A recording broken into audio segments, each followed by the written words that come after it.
ஒரு பெண் ஜாதகத்துல, அது ஒரு ருது ஜாதகமோ அல்லது ஜனன ஜாதகமோ, பெண்ணுக்கு இடு செவ்வாய் கதிர்கூடி எங்கே நின்றாலும் இவளும் இளமையில் அமங்கலையேன்னு சொல்லியிருக்காங்க.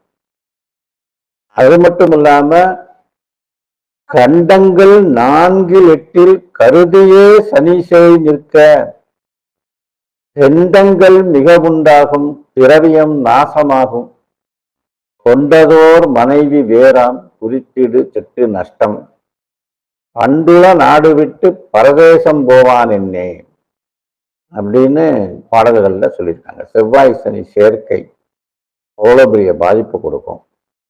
அதே மாதிரி சூரியன் செவ்வாய் சேர்க்கை, அதை இடு செவ்வாய்னே சொல்றாங்க.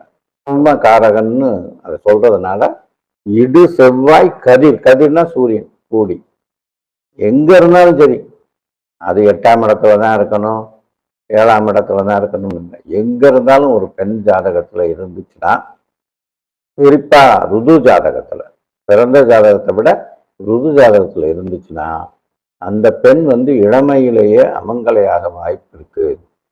அதனால அதை பார்த்து தான் இணைக்கணும்.